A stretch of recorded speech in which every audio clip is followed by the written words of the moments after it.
তোকে ছুঁয়েছি আঁধারে লেখিকা ভূমিকা তালুকদার পর্ব 23।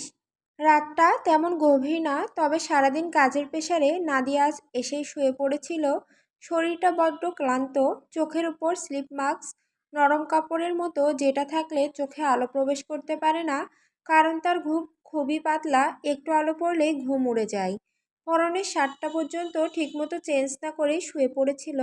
গভীর ঘুমে তলিয়ে যাওয়ার আগেই হঠাৎ তার ফোনে মেসেজ নোটিফিকেশন এলো। শব্দটা কানে যেতেই বিরক্ত ভঙ্গিতে শরীরটা একটু নাড়ালো। বিরক্ত ঝরে পড়ল মুখে, কিন্তু আবারও মেসেজ আসতেই স্লিপ মাস্কটা চোখ থেকে সরিয়ে কপালে ঠেলে দিল। ফোনটা হাতে তুলে নিয়ে একেবারে সাইলেন্ট করে ঘুমাবে ভেবেছিল, কিন্তু স্ক্রিনে তাকাতেই ভ্রু কুঁচকে গেল। অপরিচিত নাম্বার। মেসেজে লেখা, বাসার নিচে এসো। নাদিয়া চমকালো, এত রাতে কে মেসেজ পাঠালো তাকে? বাসার নিচে মানে কি? কোনো অপরিচিত মানুষ তো এই শ্যাডো এম্পায়ারে অনুমতি ছাড়া প্রবেশ করতে পারবে না। চারপাশে তো হাই সিকিউরিটি, তাহলে?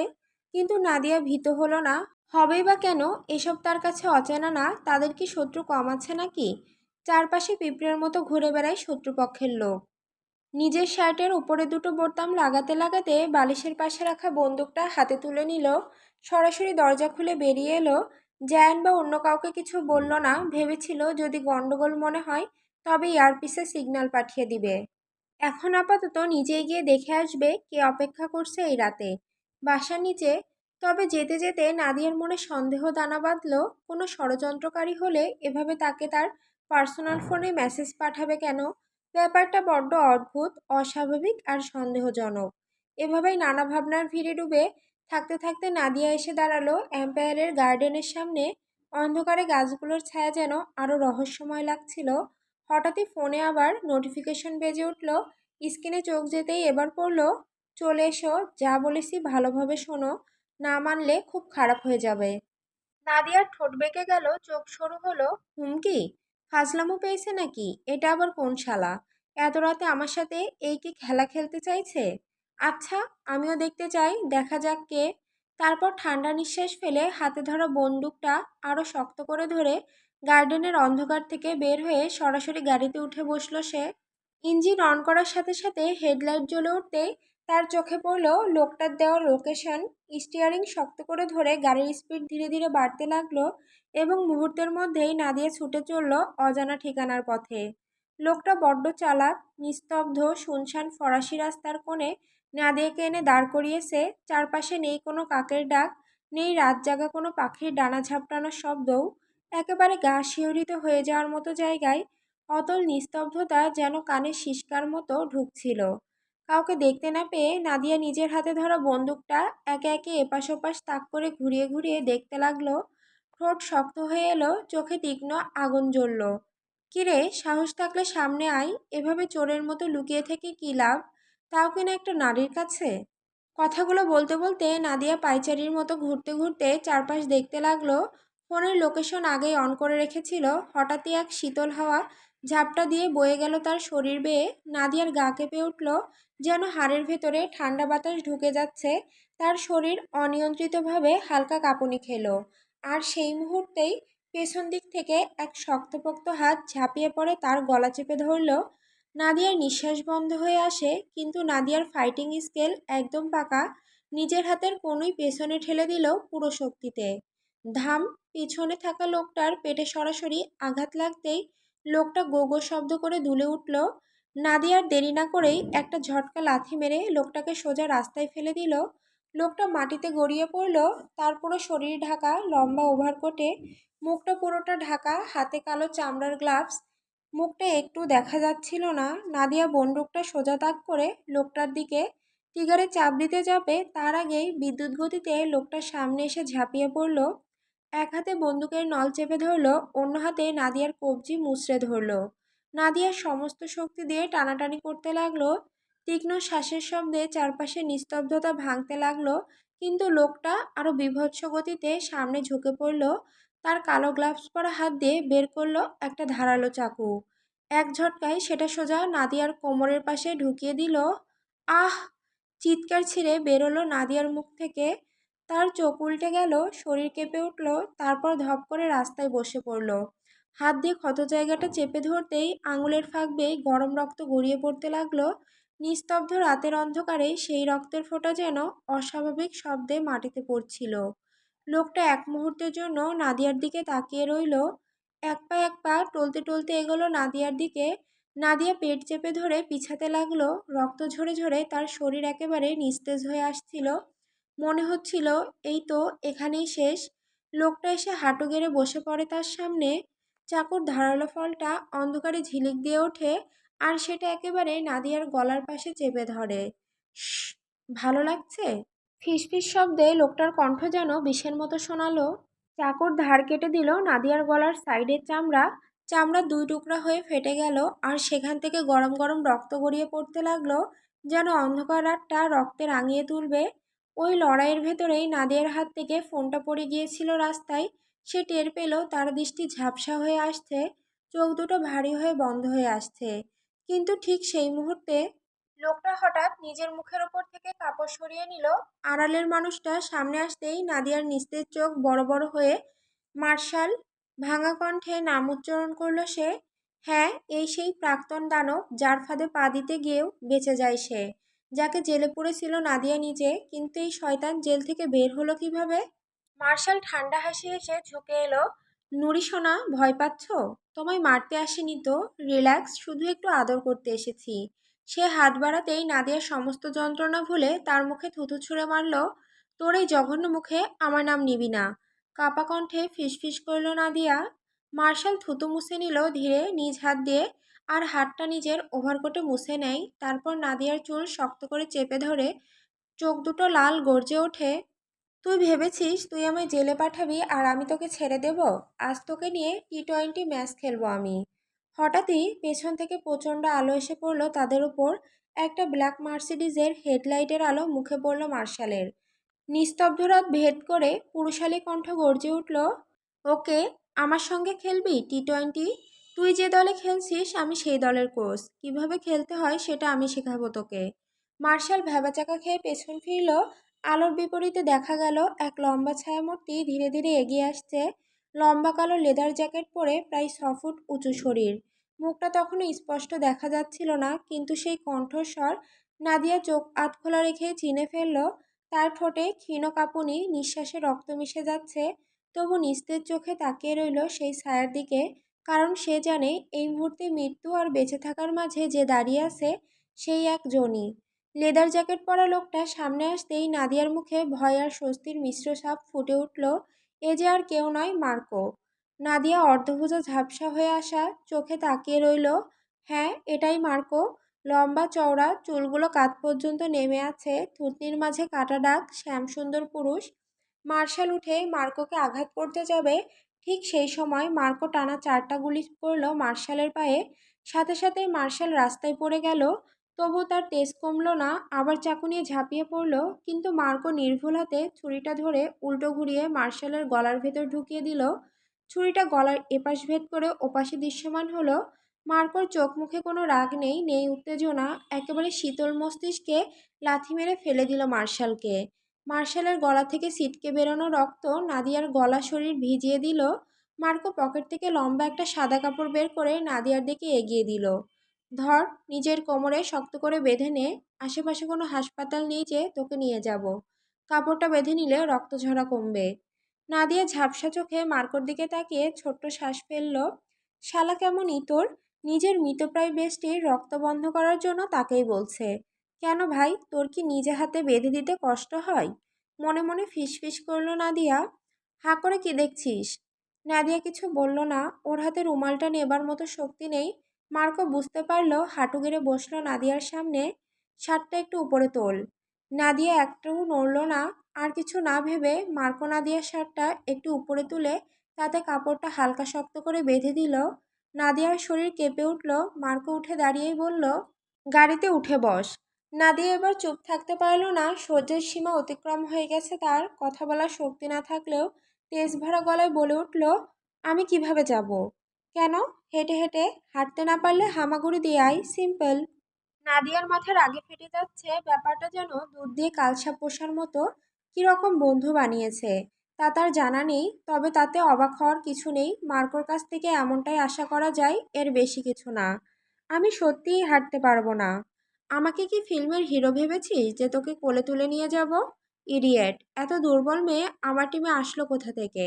আবার পাকনামি করে কাউকে ইনফর্ম করা ছাড়াই চলে এসেছে।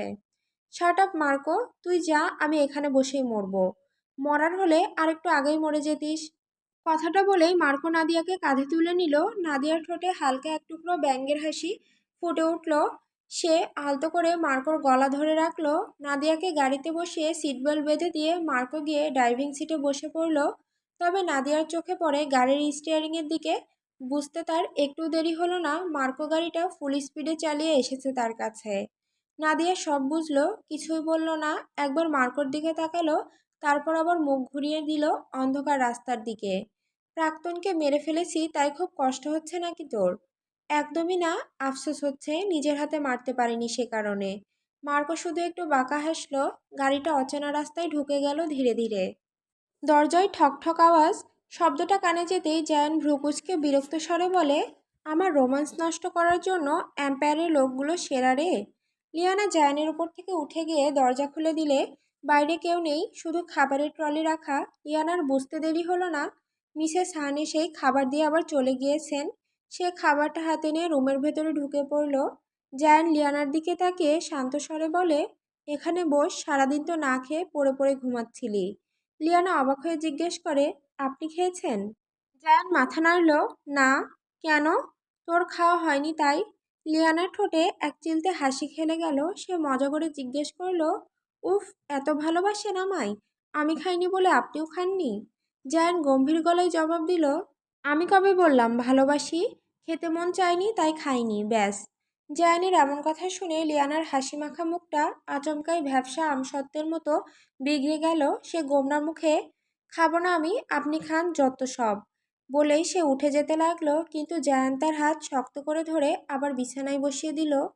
তারপর প্লেটটা হাতে নিয়ে খাবার তুলে লিয়ানার মুখের সামনে ধরল। নে, হাঁ কর। লিয়ানা হতভম্ব, সে ঠিক দেখছে তো? পিটপিট করে জায়ানের দিকে তাকিয়ে রইল। বিশ্বাস করা মুশকিল, জায়ান নাকি তাকে নিজ হাতে খাইয়ে দিতে চাইছে। লিয়ানা নিজের হাতে জোরে একটা চিমটি কেটে দিল, যেন সে স্বপ্নে নয় বাস্তবেই বসে আছে। বুকের ভেতরটা হঠাৎই আবেগে ভরে উঠল তার। বাড়িতে থাকাকালীন যখন খাবার খেতে চাইতো না, তখন জায়ানের মা, মানে তার বড় আম্মু, নিজ হাতে খাইয়ে দিতেন। নিজের মেয়ের মতো আগলে রাখতেন। সেই বড় আম্মুর মতোই আজ হুবহু খাইয়ে দিচ্ছে জায়ান। একদৃষ্টিতে লিয়ানা তাকিয়ে রইল জায়ানের দিকে। দেখতে সবার থেকে আলাদা হলেও গায়ের রংটা তার মায়ের মতোই ফর্সা, আর মুখে মায়ের মতোই সেই বাদামি তিল। তবে বড় আম্মুরটা চোখের নিচে আর জায়ানেরটা ঠোঁটের নিচে। লিয়ানা খাবারটা মুখে নিয়ে একদমে সেই স্মৃতি আর বর্তমানের মিল খুঁজে পেয়ে অচল হয়ে তাকিয়ে রইল। লিয়ানাকে এভাবে হাঁ করে তাকিয়ে থাকতে দেখে জায়ান হাত দিয়ে তুড়ি মেরে তার দৃষ্টি ভাঙালো। এভাবে হাঁ করে কি দেখছিস আমার? আজকে কি বেশি হট লাগছে নাকি আমায়? লিয়ানা ঠোঁট বাঁকিয়ে হালকা কটাক্ষ ছুড়ে দিল। হ্যাঁ, আসতে নিজেই নিজের প্রশংসা করতে। মনে রাখবেন, নিজে যারে ভালো বলে ভালো সে নয়, লোকে যারে ভালো বলে ভালো সে হয়। জায়ান মুচকি হেসে গম্ভীর গলায় জবাব দিল, তাই নাকি? আমি ভালো না? খারাপ কোন দিক দিয়ে? তোর মুখ দিয়েই বল, তুই যা বলবি তাই মানব। লোকজনের কথা কানে নেই না আমি, কিন্তু তুই যা বলবি সেটাই আমার কাছে সত্যি। লিয়ানা আর চোখে তাকায় জায়ানের দিকে। জায়ানের উন্মুক্ত বুক, ভেজা চুল, তার গম্ভীর দৃষ্টি, তার প্রতিটি অঙ্গভঙ্গি অদ্ভুত আকর্ষণীয়, একেবারে সিনেমার নায়কদের মতো।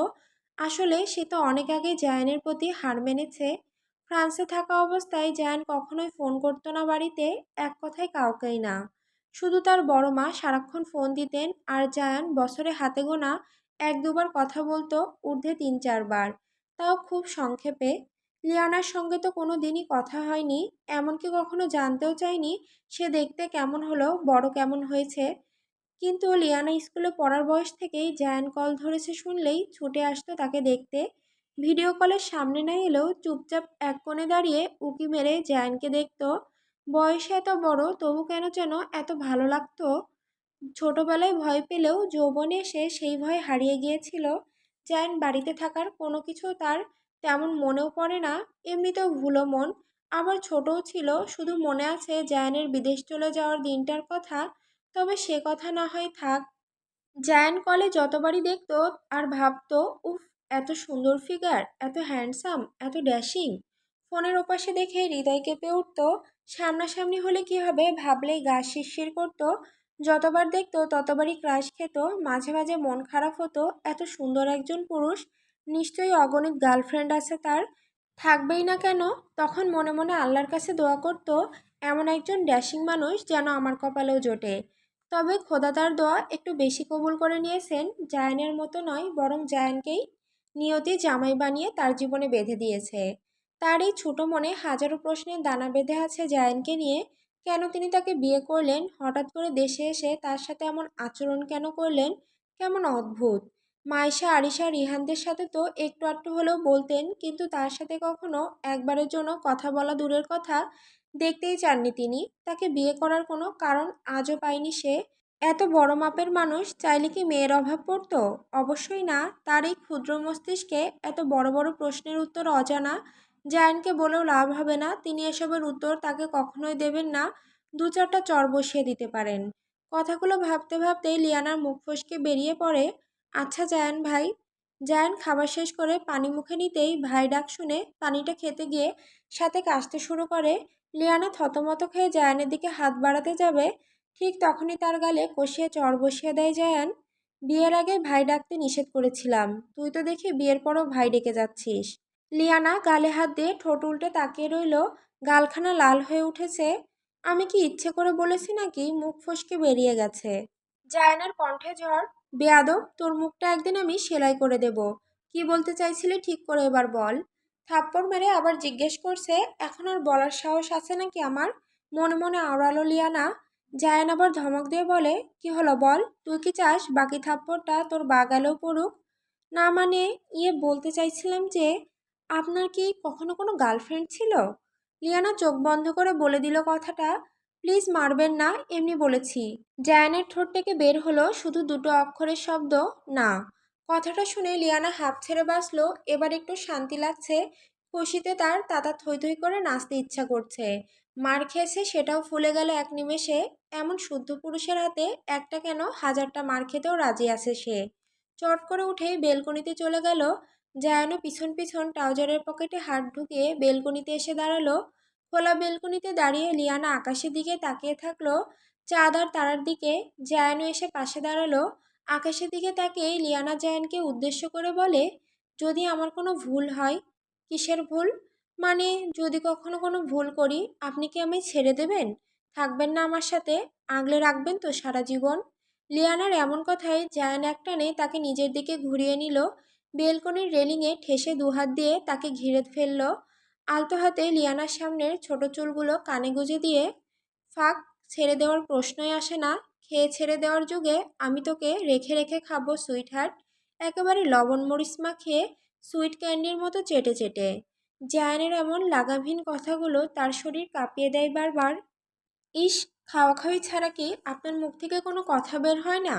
না, খাওয়াখাওয়ি ছাড়া মানুষ বাঁচতে পারে নাকি? পেট শান্তি তো দুনিয়া শান্তি। আহারে, আমায় কি বলদ পেয়েছেন নাকি? আপনি ডিরেক্টলি মানুষ খাওয়ার কথা বললেন।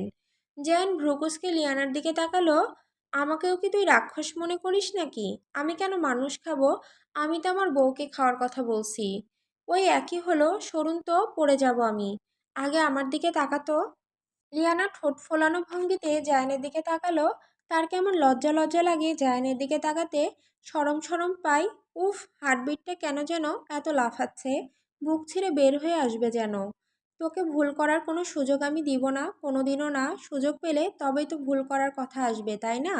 জায়ান লিয়ানার থুতনিতে আঙুল রাখলো।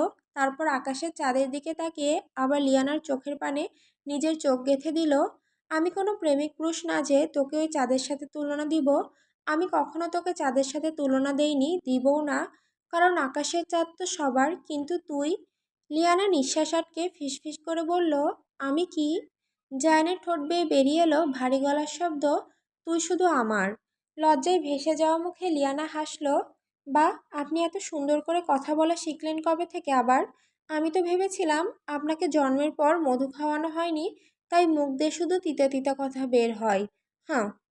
জায়ান হালকা ভঙ্গিতে মাথা নাড়ল। জন্মের পর খাওয়ানো হয়েছিল কিনা জানি না, তবে বিয়ের পর থেকে যে মধু খাওয়া শুরু করেছি, ওটারই ইফেক্ট। কবে খেলেন মধু? রোজই তো খাই। মানে? তোর মতো বলদ এসব বুঝবি না। লিয়ানা দীর্ঘশ্বাস ফেলে গুনগুন করল, আপনি গুরু আমি শিষ্য, বুদ্ধি আমার কম, আপনি বুঝাইয়া দিলে বুঝিতে সক্ষম। আয় বুঝাচ্ছি। কই? বেডে। আপনি যান, আমার তো ভালোই লাগছে ঠান্ডা ঠান্ডা বাতাস। জায়ান রেলিংয়ের থেকে হাত সরিয়ে লিয়ানার হাতের উপর রাখলো, আঙুলে আঙুল জড়িয়ে ফিসফিস করলো, এবার আমার কথার উত্তর দে। যা মনে আসবে তাই বলবি, মিথ্যা বলার দরকার নেই, ভয় পাওয়ারও দরকার নেই। কি? কোনোদিন যদি আমি ভুল প্রমাণিত হই? মানে? ধর দুনিয়ার সবাই ঠিক, আমি ভুল, সবাই সোজা পথে চলে আর আমি বাঁকা পথে, তখন তুই কোন পথ বেছে নিবি? জায়ানের এমন ঘোরানো প্রশ্নে লিয়ানা থমকে গেল। কিছুক্ষণ চুপ থেকে ধীরে গলায় বলে, যদি পুরো দুনিয়া সোজা পথে হাঁটে, আমি তবুও সেই সোজা পথে যাব না, আপনার পেছন পেছন বাঁকা পথে হাঁটব। জায়ান গভীর দৃষ্টিতে তাকালো লিয়ানার দিকে। যা বলছিস ভেবে বলছিস তো? হুম। আকাশে চাঁদ জ্বলছিল, কিন্তু দুজনের চোখ থেকে চোখ সরেনি একটু। মনে হচ্ছিল তাদের পৃথিবীতে আর কেউ নেই, শুধুই তারা দুজন, আর চারপাশে নিস্তব্ধ রাত। জায়ান লিয়ানার হাতটা শক্ত করে ধরে রাখতেই তার চোখ পড়ল লিয়ানার আঙুলগুলো একদমই খালি। ভ্রু কুঁচকে এক মুহূর্ত স্থির হয়ে রইল সে। এত টাকা পয়সার মালিক হয়েও কী লাভ, যদি তার বইয়ের আঙুল এমন খালি থাকে?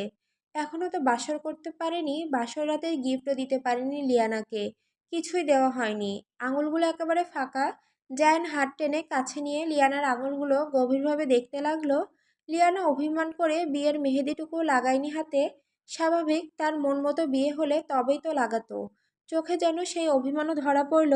জায়ান হঠাৎ হাত ছেড়ে নিচু গলায় বলল, এখানেই দাঁড়িয়ে থাক। বলে ঘুরে এসে রুমে চলে গেল। রুমে ঢুকতেই হঠাৎ মনে পড়ল 6 মাস আগেই তো সে একটা ডায়মন্ড রিং কিনেছিল। মলে হঠাৎ চোখে পড়তেই কেমন জানি ভালো লেগে গিয়েছিল তার। কিছু না ভেবেই কিনে ফেলেছিল।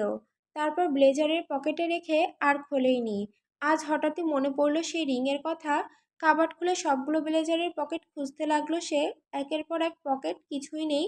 অবশেষে শেষের সারির ব্লেজারে হাত দিতেই আঙুলে ঠেকলো ছোট্ট একটা বাক্স। হালকা হাসি খেলে গেল তার ঠোঁটে। বাক্সটা হাতে নিয়ে ধীরে ধীরে ফিরে এলো লিয়ানার কাছে। বাক্সটা খোলার সঙ্গে সঙ্গে ডায়মন্ড রিংটা চকচক করে উঠল। চাঁদের আলো পড়ে যেন আরো ঝলমল করে উঠল সেটি। যেন এক টুকরো আলো ধরে আছে সে হাতে। রিংয়ের সাথে দুলছিল দাম লেখা প্রাইস ট্যাগ, এখনো খোলা হয়নি। লিয়ানা হাঁ করে তাকিয়ে রইল, চোখ সরাতে পারছিল না। অতুলনীয় সুন্দর হবেই বা না কেন, বিখ্যাত পিঙ্ক স্টার হীরের রিং, এর সৌন্দর্যই তার চোখের সামনে। জায়ান তার হাত বাড়িয়ে নিয়ে আলতো করে রিংটা পরিয়ে দিল আঙুলে। লিয়ানা অবাক হয়ে প্রাইস ট্যাগের দিকে তাকাতেই যাবে, ঠিক তখনই জায়ান দ্রুত ট্যাগটা ছিঁড়ে ফেলে দিল। চোখে চোখ রেখে শুধু ঠোঁটের কোণে একটুখানি হাসি খেলল তার। তারপর লিয়ানার হাতে একটা চুমু খেয়ে নেয়। আপনার কি লাগবে ম্যাডাম? আপনি যেটাতেই হাত রাখবেন সেটাই আপনার নামে লিখে দিব।